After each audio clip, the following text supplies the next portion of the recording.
कोळीकीच्या रेसिपीमध्ये आपलं स्वागत आहे। आज आपण वरीच्या तांदळाचं मोकल बनवणार आहोत।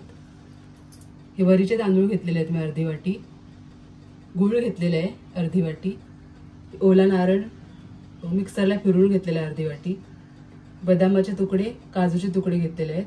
हे 5-6 बदाम 5-6 काजू असे तुकडे करून घेतलेले आहेत मी। 2 मोठे चमचे साजूक तूप घेतलेले आहे। आता कढई गरम झालेली आहे।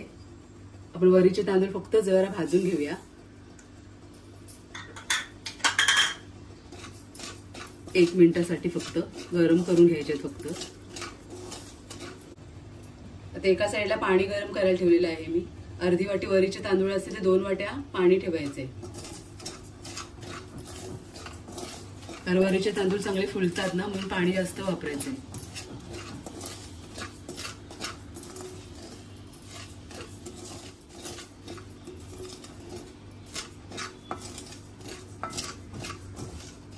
अगदी 1 मिनिट भाजून घेतलेले आहेत।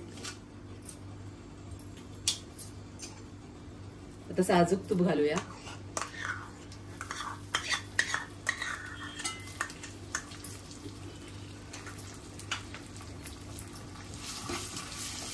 ही रेसिपी कुठल्याही उपासाला चालते।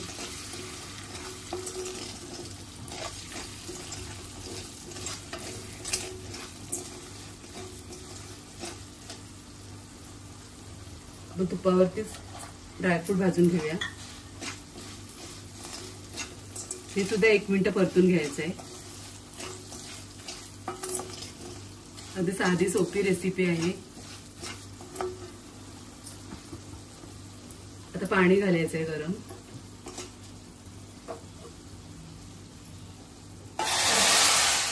थोडं थोडं करत पाणी घालायचंय।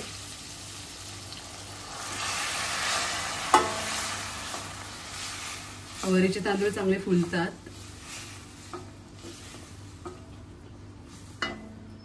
गरम पाणीच वापरायचंय। 2 कप मी पाणी घातलेले आहे। अर्धा कप आपण वरीचे तांदूळ घेतले होते।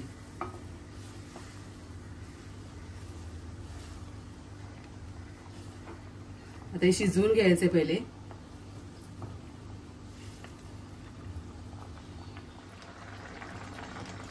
आता आपण 2 मिनिटं झाकण देऊन शिजवूया त्याला।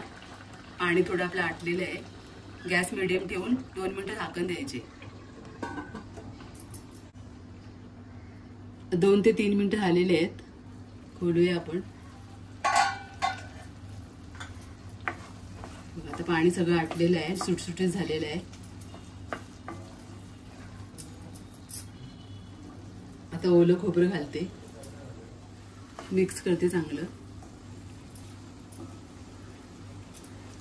अगदी पारंपरिक रेसिपी आहे, नक्की ट्राय करा। आता गूळ घालायचा आहे। गुळाच्या जागेवर साखर सुद्धा वापरू शकता तुम्ही।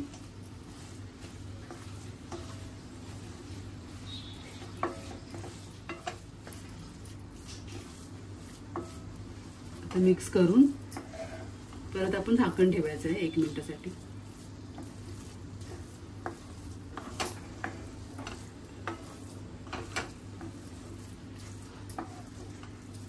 वरीचे तांदूळ असल्यामुळे पोट सुद्धा भरते याने, उपासाला चालणार आहे चांगलं। आता 1 मिनिटासाठी झाकण ठेवते। 2 मिनिटासाठी झाकण ठेवूया आपण।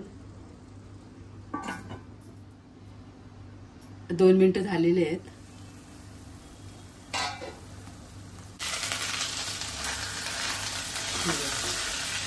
आता पूर्ण एकजीव झालेले आहे सगळं।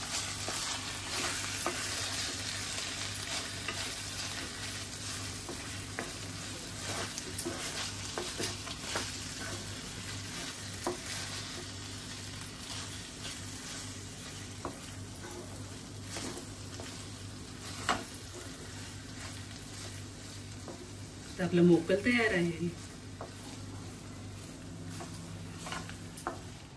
अशा प्रकारे आपल्या वरीच्या तांदळाचा मोकल तयार आहे। तुम्हाला रेसिपी आवडली असेल तर नक्की या पद्धतीने बनवा। रेसिपीला नक्की लाईक करा, शेअर करा आणि आपल्या चॅनलला नक्की सबस्क्राइब करा। धन्यवाद।